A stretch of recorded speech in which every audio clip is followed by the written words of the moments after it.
हरिओम प्रिय दर्शकों, आज इस वीडियो में हम जानेंगे कि फाल्गुन कृष्ण पक्ष की त्रयोदशी कब रहेगी, यानी कि प्रदोष व्रत कब किया जाएगा 2025 में। फाल्गुन कृष्ण पक्ष की त्रयोदशी प्रदोष व्रत बड़ा ही श्रेष्ठ, वैसे तो हर एक प्रदोष व्रत अपने आप में श्रेष्ठ है, परंतु ये विशेष इसलिए भी हो जाता है क्योंकि इसमें शिवरात्रि का भी प्रभाव आ जाता है। शिवरात्रि भी मनाई जाएगी फाल्गुन कृष्ण पक्ष में, जिसकी वजह से ये बड़ी ही श्रेष्ठ स्थिति में जो है तो पहुंच जाता है। इसके अलावा इसकी जो विधि है वो हम जान लेते हैं। इसकी विधि यदि आप जितना विस्तार करें तो उतना ही कर सकते हैं, परंतु यदि आप नॉर्मली साधारण विधि से करना चाहें तो सुबह स्नान आदि से निवृत्त होके और शुद्ध वस्त्र पहन के और फिर भगवान शिव की आराधना कर सकते हैं। और फिर विशेष रूप से प्रदोष काल, यानी कि जब सूर्य अस्त हो रहे होते हैं उस समय का समय सूर्यास्त नहीं हो चुके होते और हो रहे होते, मतलब मध्य का काल, रात्रि और दिन के मध्य का जो काल होता है उसे प्रदोष काल कहते हैं। तो प्रदोष काल कब रहेगा वो भी हम जानेंगे।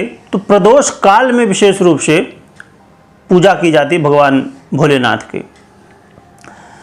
तो 2025 में फाल्गुन कृष्ण पक्ष के प्रदोष का व्रत 25 फरवरी को किया जाएगा, क्योंकि 25 फरवरी को 12:45 बजे से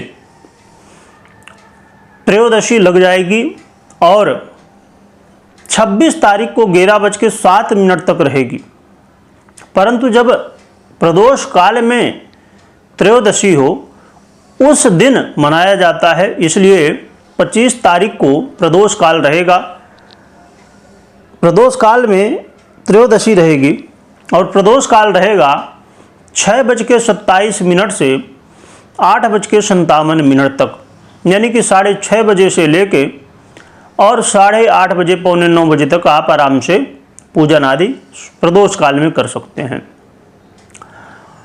और ये मंगलवार को प्रदोष रहेगी, इसकी वजह से इसे भौम द्वादशी, भौम त्रयोदशी या भौम प्रदोष कहा जाता है।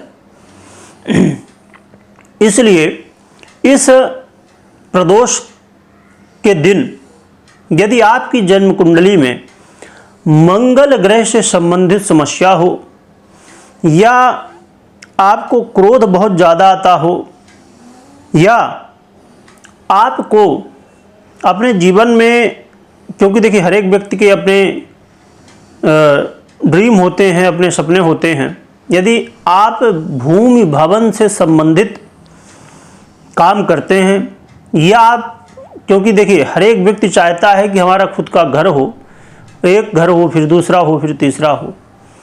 तो यदि आपका भी ये ड्रीम है कि खुद का घर हो और अभी तक नहीं है, या और भी आप चाहते हैं कि हमारे पास भूमि हो, भवन हो, है ना, तो इस दिन यानी कि ये जो प्रदोष है 25 फरवरी को, इस दिन आप विशेष रूप से भगवान भोलेनाथ की आराधना तो करें ही, साथ में मंगल ग्रह की भी आराधना कर सकते हैं, मंगल के मंत्रों का जप कर सकते हैं, जिससे और भी विशेष रूप से आपकी जो कामना है भूमि भवन की या इससे संबंधित समस्या है, तो यदि समस्या है तो दूर होगी और भूमि भवन संबंधित लाभ भी आपको प्राप्त होगा। तो ये आप विशेष रूप से कर सकते हैं। इसमें और भी विशेष अलग बहुत सारे प्रयोग होते हैं, परंतु ये बहुत सरल और बहुत सटीक प्रयोग है, इसे आप कर सकते हैं। और इस दिन हनुमान जी की भी आराधना की जा सकती है विशेष रूप से, जिससे हनुमान जी की कृपा से आपके जीवन में भूमि भवन से संबंधित, प्रॉपर्टी से संबंधित आ रही समस्याओं का समाधान होता है। तो ये बड़ा ही दिव्य प्रयोग है और इसे करके आप अपने जीवन में इन स्थितियों को प्राप्त कर सकते हैं, समस्याओं से दूर हो सकते हैं। वीडियो देखने के लिए बहुत बहुत धन्यवाद।